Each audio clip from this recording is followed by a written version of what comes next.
Hello everyone, welcome back to my channel. ఎలా ఉన్నారు అందరూ? సో ఇది వచ్చేసి ధర్మస్థలం నుంచి రిటర్న్ అవుతున్నాం అనమాట. ట్రిప్లో థర్డ్ డే. సో మార్నింగే ఇంకా లేచి ఇంటికి వెళ్ళిపోదామని స్టార్ట్ అయ్యాము. యాక్చువల్లీ ఈరోజు వేరే ప్లాన్ ఉంది, బట్ అస్సలు అవ్వలేదు అనమాట. రూమ్లోని మాకు ఎమర్జెన్సీలో రూమ్ దొరక్క సో 250 రూపీస్ తీసుకున్నారు అడ్వాన్స్, 100 రూపీస్ రూము. మళ్ళీ ఖాళీ చేసినప్పుడు 150 రిటర్న్ ఇచ్చేశారు. సో అంటే రూమ్ బాగుంది, బట్ ఎందుకో నిద్ర పట్టలేదు అనమాట. పిల్లలు అంటే జాను కూడా ఏడుస్తూ ఉంది. ఇంకా మార్నింగే లేచి స్టార్ట్ అయిపోయాము. మార్నింగ్ ఇంకా ఇద్దరు పిల్లలు పడుకొని ఉన్నారు యాక్చువల్లీ. ఇంకా ఒక టీ తాగేసి బయలుదేరదామనేసి ఇంకా అక్కడ ఆగామన్నమాట. ఫస్ట్ ఒక టీ తాగితే కొంచెం డ్రౌజినెస్, నైట్ అంతా యాక్చువల్లీ నిద్ర లేదు. మాకు రూమ్ ఎలా దొరికింది అంటే, రూమ్ పడుకోవడానికి మాత్రం అలా ఉంది. ఒక 3 షెల్ఫ్స్ ఉన్నాయి, ఒక 2 బెడ్స్ ఉన్నాయి, పిల్లోస్ ఉన్నాయి, బట్ నో వాష్రూమ్స్. మొత్తం అంతా కామన్ వాష్రూమ్ అంట. అంటే టెంపుల్దే చాలా నీట్గా ఉన్నాయి, టెంపుల్కి సంబంధించినవి అవి నీట్గానే ఉన్నాయి. కానీ ఇంకా మ్యాట్స్ అయితే ఒక 6 ఇచ్చారు. ఆ మ్యాట్స్ మీద పిల్లలిద్దరూ అలా పడుకున్నారు అనమాట. అంత కంఫర్ట్గా లేదు, నిద్ర పట్టడానికి అలవాట్లేదు కాబట్టి. సో ఇంకా మార్నింగే లేచి స్టార్ట్ అయిపోదాము అనేసి. ఫుడ్ కూడా సరిగ్గా లేదు కదా, 2 డేస్ నుంచి తిన్నాం కానీ అంత హెల్తీగా లేదనమాట, బయట ఫుడ్ కాబట్టి. జాను కూడా ఏడుస్తూ ఉంది, ఆకలేస్తుందేమో అనిపించింది. ఇంకా అప్పటికప్పుడు లేచి ఇంకా ఇద్దరు పడుకున్నారు. పాలైతే వాళ్ళిద్దరికి ఎక్కడైనా తాగిద్దాము బయట వెళ్ళినప్పుడు అనుకున్నాము. సో మార్నింగ్ వాళ్ళు పడుకున్నప్పుడే కొంచెం జర్నీ కవర్ అయిపోద్ది అనేసి ఇంకా స్టార్ట్ అయిపోయాం అనమాట. సో టీ అయితే కొంచెం తోరిపిస్తున్నారు, చల్లగా ఉంటే తొందరగా తాగొచ్చు, ఇంకా తొందరగా స్టార్ట్ అవ్వచ్చు. సో ఎలా ఉన్నామో అలాగే లేచి వచ్చేసాము అంతే. రూమ్ అలాగే వేకెంట్ చేసి వచ్చేసాము. మాకు తెలుసు, ముందు రోజు రూమ్ తీసుకున్నప్పుడే తెలుసు ఇవన్నీ ఉండవు అనేసి. బట్ అయినా సరే మనకి పిల్లలతో ఎక్కడో దగ్గర మనకు సేఫ్గా ఉండాలి కాబట్టి ఇంకా టెంపుల్లో రూమ్ తీసేసుకున్నాం అనమాట. అందుకే ముందే బుక్ చేసుకొని వెళ్ళాలి. రూమ్ వచ్చిందనమాట ఫస్ట్ టైము. సో దెన్ ఇక్కడ మార్నింగ్ ఫాగ్ అయితే బాగా ఎంజాయ్ చేసాము. అంటే వెళ్తూ ఉంటే ఇంకా 5:30కే స్టార్ట్ అయిపోయాం కదా. సో మార్నింగ్ జర్నీ బాగా అనిపించింది. ఆ క్లైమేట్ కానీ వెదర్ని అయితే బాగా ఎంజాయ్ చేయొచ్చు. ఇద్దరు పిల్లలు పడుకొని ఉన్నారు ప్రజెంట్.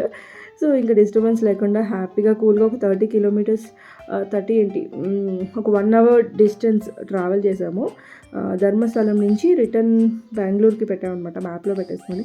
అండ్ వెళ్తుంటే ఇక్కడ మాకు చూడండి ఇది వచ్చేసింది, ఎంత బాగుందో. బస్ స్టాప్ మీద పైన ప్లేన్గా ఉంటుంది కదా, ఆ రేకు మీద మొక్కలు వచ్చాయి. దెన్ అక్కడ డిసైడ్ అయ్యాము, కొంచెం వెళ్తారు వచ్చిన తర్వాత కుక్కే సుబ్రహ్మణ్య స్వామి టెంపుల్ 22 కిలోమీటర్స్, అంటే డైవర్షన్, హైవే నుంచి డైవర్షన్ అంతే.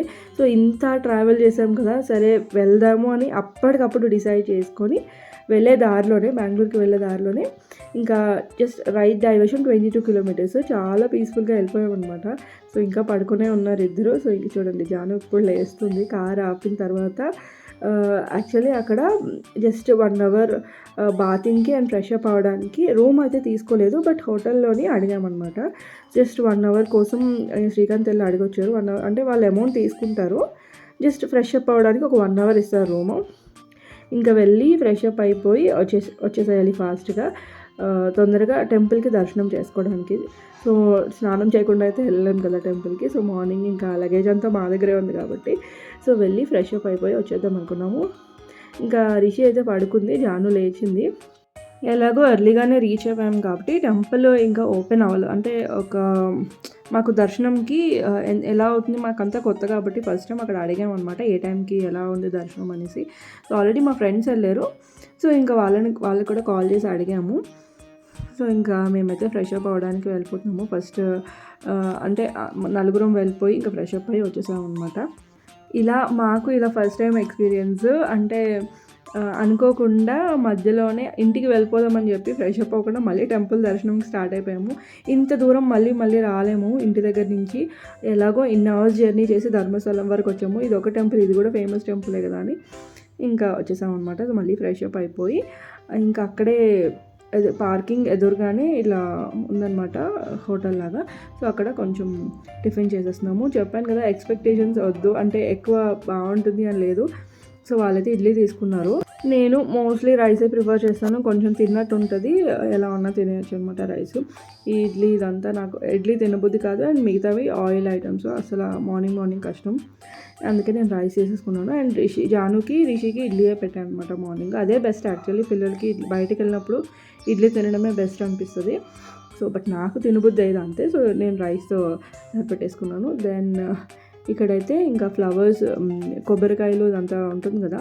సో డైరెక్ట్గా మొత్తం ఈజీ అయిపోయింది తెలుసా. అసలు పెద్ద పెద్ద టెంపుల్స్ దగ్గర కంఫర్ట్, డబ్బులు మాత్రం ఉండాలి అంతే.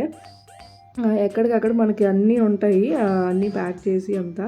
అండ్ ఇక్కడ ఫ్యాన్ చూడండి, చాలా పెద్ద ఫ్యాను, అంటే ఎప్పుడు చూడలేదు నేను ఇలాగా. మంచిగా గాలేస్తుంది, అంటే మేబీ సోలార్ది అనుకుంటా అది. టెంపుల్లోకి, మెయిన్ టెంపుల్లో ఫోన్ అలౌ చేయలేదు. అండ్ ఈ పక్కన ఇంకొక టెంపుల్ ఉంటుంది. సో అక్కడ ఇదేంటి అంటే స్టోన్స్ ఒకదాని మీద ఒకటి పెడతారనమాట. ఇక్కడ అది ఒక ప్రత్యేకత, ఒక అట్రాక్షన్. సో అక్కడికి వెళ్తున్నాము. శ్రీకాంత్ చెప్తున్నారనమాట, ఇక్కడ ఒకదాని మీద ఒకటి స్టోన్స్ వచ్చిన వాళ్ళందరూ పెడతారనమాట. మేబీ ఇది అంటే నేను ఎక్కడో విన్నాను, మనం ఎత్తుకు ఎదగాలి, గ్రోత్కి సంబంధించి అన్నట్టు ఒక చిన్న నమ్మకం అనమాట అంతే. బట్ ఫనీగా ఉంది అని ఇంకా నేను కూడా వెళ్ళాం. అంటే వాటర్ అది బాగుంది అక్కడ. యాక్చువల్లీ ఇంకొక రివర్ ఉంటుంది, అక్కడ వెళ్ళొచ్చు. బట్ అదే రివర్ వాటర్ ఇక్కడ కూడా ఫ్లో అవుతున్నాయి కదా. సో వాటర్ లెవెల్ కూడా తక్కువే ఉంది. కొంచెం సేపు అలాగే దిగాం అనమాట. పూర్తిగా తడవనివ్వలేదు, జస్ట్ ఒక 5 to 10 minutes అంతే అక్కడ స్పెండ్ చేసాం. ऋषि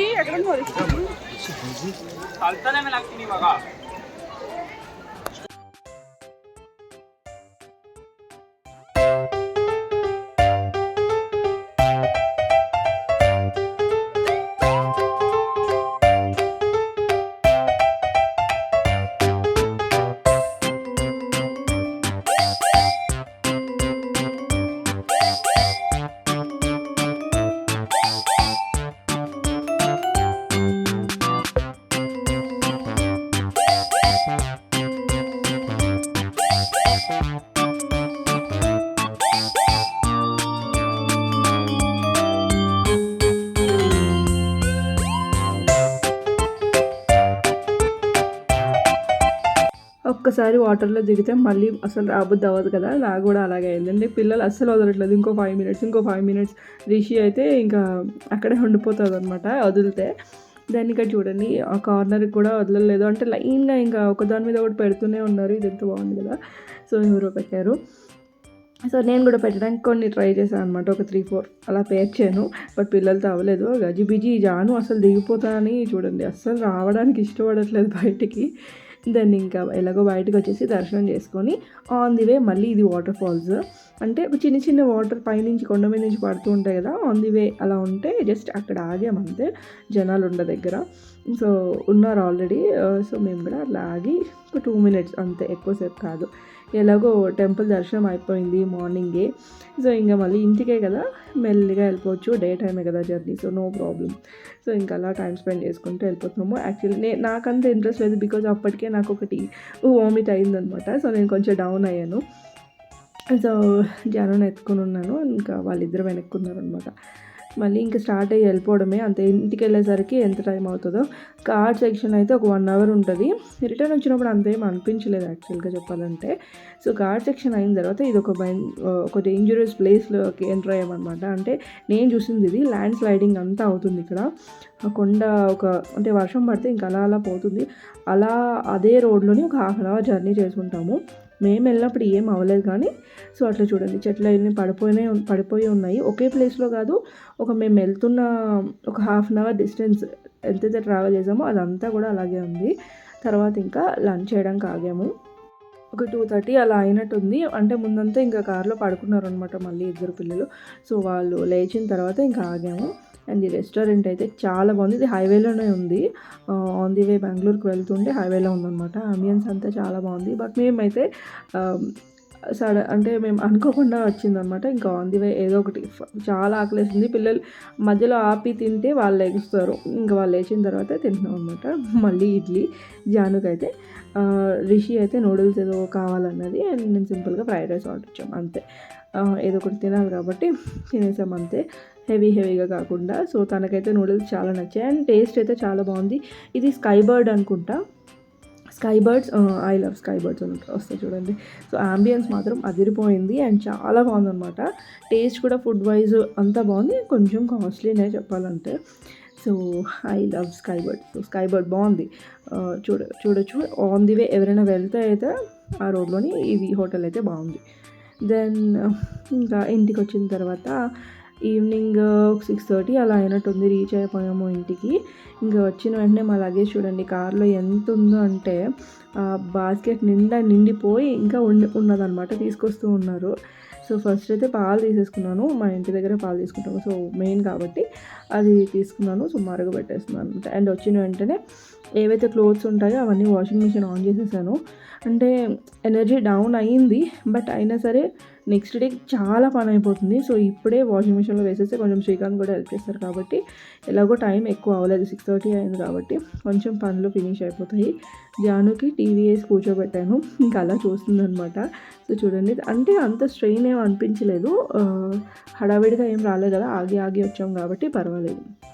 దెన్ శ్రీకాంత్ వచ్చేసి బయట అంతా కార్ క్లీన్ చేసేస్తున్నారు ఇప్పుడే. బికాజ్ అలాగే ఉన్నాయనుకోండి తినేవి అదంతా ఐటమ్స్ చూడండి చీమలు వచ్చేస్తాయి. సో అందుకే ముందు కార్ క్లీన్ చేసేస్తున్నారు. దెన్ నేను ఇంట్లో పనులు చూసుకుంటున్నాను అనమాట. సో చూడండి ఎంత డస్ట్ ఉందో. ఒక 3 days ట్రిప్ అంటే పిల్లలతోని అలా ఉంటుంది. సో కార్ మొత్తం ఎలా అయిందంటే ఇంకా అంతే. స్టార్టింగ్ ఎంత బాగా మెయింటైన్ చేద్దాం అనుకున్నా తర్వాత మనకు కూడా ఎనర్జీ డౌన్ అయిపోతుంది, కంట్రోల్ చేయడానికి అవ్వదు. అండ్ పిల్లలు ఆబ్వియస్లీ ఇలా చెత్త చేస్తారు. సో ఆల్మోస్ట్ ఒక 90% అయితే క్లీన్ అయిపోయింది. సో ఇది ఒక పెద్ద పని అయిపోయినట్టే. అండ్ లోపల ఏమంటారు, ఈ క్లోత్స్ ఎక్కడికైనా వెళ్ళి వస్తే ఎలా ఉంటాయి చెప్పండి. మొత్తం బ్యాగ్స్ అన్నీ ఖాళీ చేసి ఎక్కడొక్కడ సార్ట్ అవుట్ చేసేస్తున్నాను. అప్పుడే చెప్పాను కదా, ఎలాగో అలసిపోయాము. అలసిపోయిన దాంట్లో ఇంకా ఎలాగో పడుకుంటాం కదా నైట్, సో కొంచెం ఎనర్జీ బూస్టప్ అవుతాయి. సో ఇప్పుడే ఆయనంత పని ఫినిష్ చేసేస్తున్నాను అనమాట. మనం ఎక్కడికైనా వెళ్ళినప్పుడు పని కన్నా సర్దుకోవడం ఉంటుందిలేండి, బట్ వచ్చిన తర్వాత మాత్రం దానికి డబల్ అవుతుంది. ఇప్పుడు సపోజ్ ఏదైనా పూజ ఉందనుకోండి, అంతే కదా, ఏదైనా ప్రిపరేషన్కి పట్టినంత టైము తర్వాత క్లీనింగ్కి ఇంకా డబల్ టైం పడుతుంది. సో అలా ఉంటుంది, నాది అదే పరిస్థితి. సో కంప్లీట్ రెస్ట్లెస్ అనమాట. నెక్స్ట్ జర్నీ చేసి వచ్చిన వెంటనే అలా అయిపోయింది అనమాట. తర్వాత చేసుకోవచ్చు కదా అనుకుంటారు, మరి తర్వాత చేస్తే ఇప్పుడంటే రిషి ఏదో ఒక చిన్న హెల్ప్ చేస్తుంది, శ్రీకాంత్ చేస్తున్నారు అండ్ నేను చేస్తున్నాను, ముగ్గురం కలిసి చేసుకుంటున్నాం కాబట్టి ఏమంటారు ఆ యాక్టివ్నెస్ ఉంటుంది. ఇప్పుడు తర్వాత నేను ఒక్కదాన్నే చేయాలి అంటే బాగా అనిపిస్తుంది. దెన్ అదనమాట. ఇంకా వాష్ చేసిన క్లోత్స్ అవి ఇవి ఉంటాయి కదా, మెయిన్ బట్టలు ఎక్కడక్కడ ఉంటే మనకి పిచ్చిగా ఉండదు ఇల్లు. మెయిన్గా అదంతా చూసామనుకోండి ఇంకా నాకు లో అయిపోతుంది. అంటే ఎవరు చేయాలిరా బాబోయ్ ఈ పని అంతా అనిపిస్తుంది. ఫస్ట్ క్లీన్గా ఉంటే హౌస్ మార్నింగ్ లేచిన వెంటనే కొంచెం ఫ్రెష్గా ఉంటుంది అనమాట. సో అది సెల్ఫ్ మోటివేటింగ్ అంతే. దెన్ అండ్ ఇక్కడ జాను రిషి ఇద్దరు ఫ్రెష్ అప్ అయిపోయారు. ఇంకా తినిపించి పడుకోబెట్టాలి. అండ్ మేము కూడా ఫుల్గా హాట్ వాటర్తో స్నానం చేసేసి దాన్ని పడుకోవడమే తినేసి. సో కొంచెం రిలాక్స్డ్గా అనిపిస్తుంది అనమాట. హోప్ ఈ బ్లాగ్ ఎంజాయ్ చేసి ఉంటారని. నచ్చితే ప్లీజ్ లైక్ చేయండి. కొత్తగా చూసిన వాళ్ళు సబ్స్క్రైబ్ చేసుకోండి. Bye take care.